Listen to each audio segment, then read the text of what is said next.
10 years ago, as my wife 10년 전 제가 아내 캐시와 브라질 상파울로에 살고 있을 때 데이비드 메리어트 회장님이 브라질 상파울로 인터라고스 선교부를 감리하고 계셨습니다. 그분과 아내 닐 그리고 세 아들 윌, 웨슬리 트레이스는 저희 집 근처에 살았습니다. 그들은 선교 사업을 하라는 선자의 부름에 응하기 위해 살던 집과 하던 일 그리고 가족들을 곁을 떠나왔습니다.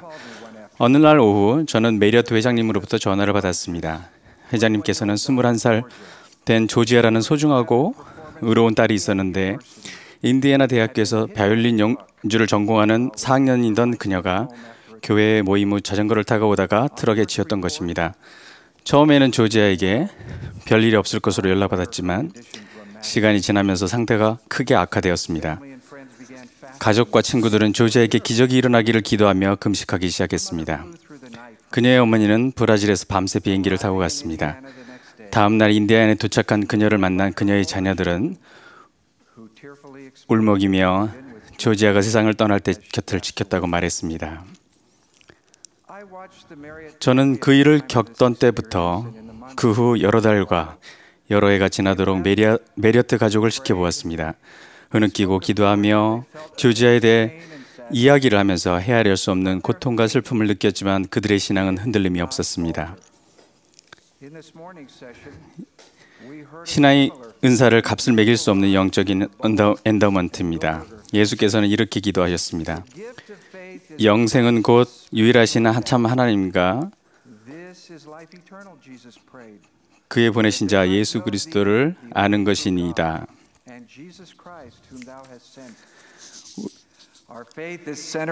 우리의 신앙은 하나님 아버지와 우리의 구주이자 구속주이신 그분의 아들 예수 그리스도께 중심을 두고 있습니다. 복음의 충만함이 지상에 회복되었으며 몰몬경한 하나님의 말씀이고 오늘날의 선지자와 사도들이 신권의 열쇠를 갖고 있다는 지식은 신앙을 강화시킵니다. 우리는 신앙을 귀하게 여기며 강화하려고 힘쓰고 키우려고 기도하며 또 능력이 가능한 모든 일을 다해 우리 신앙을 수호합니다. 사도 베드로는 자신이 신앙의 시련이라고 지칭한 것을 경험했습니다. 예수의 다음 말씀을 떠올려 보십시오. 시몬아, 사탄이 너를 밀가부르듯 하려고 요구하였으나 그러나 내가 너를 위하여 내 믿음이 떨어지지 않기를 기도하였노니. 베드로는 나중에 사람들에게 너희를 연단하려고 오는 불시험을 이상한 일 당하는 것 같이 이상히 여기지 말고 라고 격려했습니다. 이런 극심한 시련은 여러분을 강화시키기 위해 계획되었지만 이는 하나님의 아들에 대한 여러분의 신뢰를 떨어뜨리거나 상실케 하고 그분과 맺은 약속을 지키려는 여러분의 결의를 약화시킬 수도 있습니다. 이런 시련은 대개 식별되기 어렵게 위장되어 있습니다. 시련은 우리가 지닌 결점과 취약점, 감성 혹은 가장 중요하게 여기는 것들에서 시작됩니다. 누군가에게는 현실적이지만 감당할 수 있는 시련이 다른 사람에게는 어려운 시련이 될 수 있습니다. 신앙의 시련을 겪을 때 어떻게 확고부동하게 남아있을 수 있습니까? 신앙의 중심을 세우게 해주던 바로 그 일에 몰두하는 것입니다. 즉, 예수 그리스도를 믿는 신앙을 행사하고 기도하며 경전을 상고하고 회개하고 계명을 지키고 다른 사람에게 봉사하는 것입니다. 신앙의 시련에 직면할 때 무슨 일이 있어도 교회에서 멀어져서는 안 됩니다. 신앙의 시련을 겪는 시기에 하나님의 왕국에서 멀어지는 것은 토네이도가 보이기 시작하는데 안전한 지하 대피소를 떠나는 것 같습니다. 사도 바울은 이렇게 말했습니다. 그러므로 이제부터 너희는 외인도 아니요 나그네도 아니요 오직 성도들과 동일한 시민이요 하나님의 권속이라. 우리의 신앙을 지키는 곳은 교회라는 안식처 안에서입니다. 우리는 믿는 자들과 함께 모여 기도하고 기도에 대해 응답을 받으며 음악을 통해 경배하고 구주에 대한 간증을 나누며 다른 사람에게 봉사하고 주님의 영을 느낍니다. 우리는 성찬을 취하고 신권 축복을 받으며 성전에 참여합니다. 주님은 이렇게 말씀하셨습니다. 의식으로 경건의 능력이 나타나느니라. 신앙의 시련에 직면할 때 하나님의 권속을 위한 피난처에 안전하게 머무르십시오. 여기에는 언제나 여러분을 위한 자리가 있습니다. 함께라면 극복하지 못할 큰 시련은 없습니다. 토마스 S. 몬슨 회장님은 이렇게 말씀하셨습니다. 사회의 도덕적 기준 역시 빠르게 변해왔습니다. 한때 적절치 못하고 부도덕하다고 여겨지는 행동들은 이제는 많은 사람들이 받아들일 만한 행동으로 간주합니다. 교회 내에는 성년 초기를 한참 벗어난 독신 성인이 많이 있습니다. 현재 예상했던 것과는 다른 삶을 살고 있지만 그들은 순결의 법을 지킵니다. 이는 신앙의 시련이 될 수 있습니다. 저는 이런 그리스도의 지자들에게 깊은 존경과 찬사를 표합니다. 하나님께서는 출산의 신성한 능력은 남편과 아내로서 합법적으로 결혼한 남자와 여자 사이에만 사용되어야 한다고 명하셨습니다. 신약 성서에서 구주께서는 음욕을 품고 여자를 보는 자마다 마음에 이미 간음하였음이니라 라고 말씀하시며 그분을 따르는 자들의 도덕적 표준을 높이셨습니다. 그분은 다른 사람들을 정죄하지 말라고 가르치셨으나 가서 다서는 죄를 범하지 말라고 말씀하신 것처럼 거침없이 바른 말하기를 주저하지 않으셨습니다. 저희 가족에는 한 친구가 있습니다. 여러분이 아는 사람 중에도 아마 그녀와 같은 사람이 있거나 아니면 여러분이 그녀와 같은 사람일 수도 있습니다. 늘 충실하고 교회에서 훌륭하게 봉사하며 직업적인 면에서 존경받으며 가족에게도 무척 사랑받습니다. 그녀는 결혼과 자녀를 기다리고 있지만 아직 독신입니다.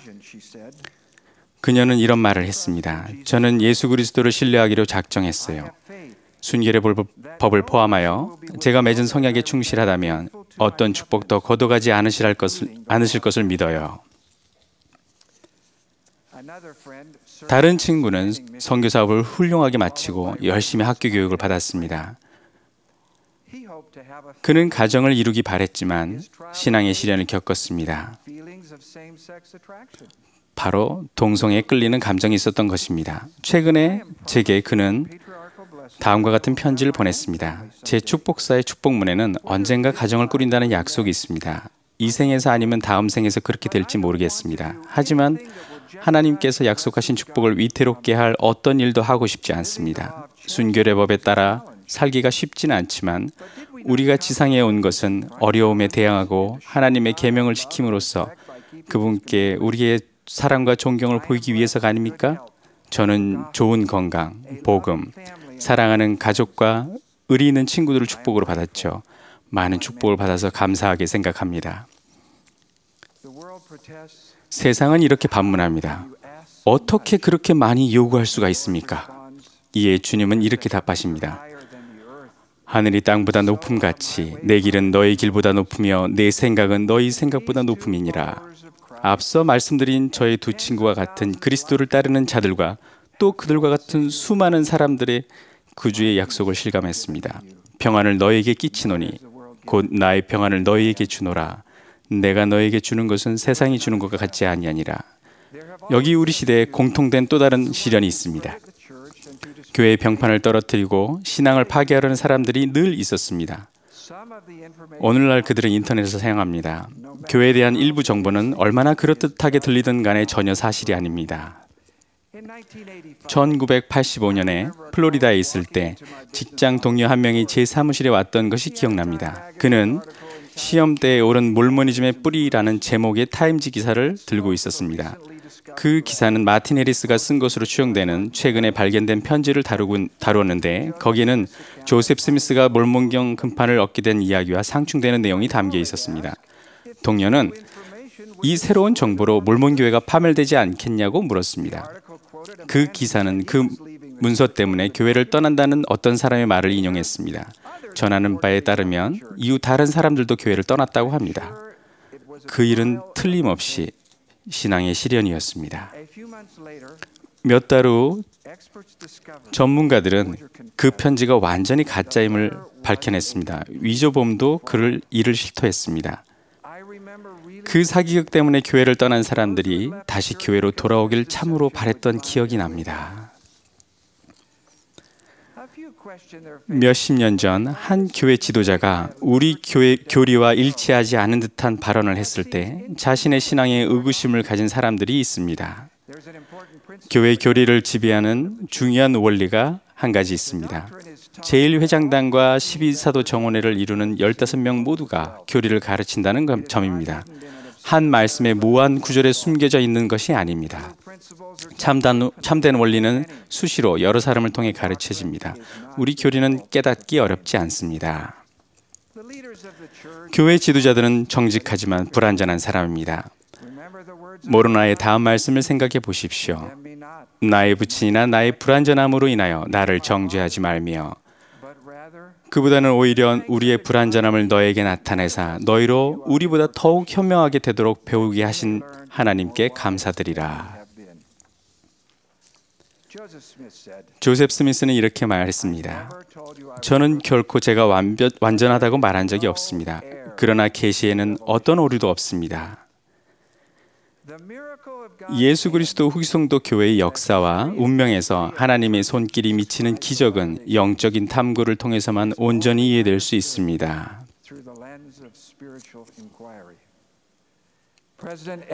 에즈라 태프트 벤슨 회장님은 이렇게 말씀하셨습니다. 모든 사람은 언젠가 신앙이라는 벽에 서서 자신의 길을 선택해야 합니다. 그러한 일이 여러분에게 일어날 때 놀라지 마십시오.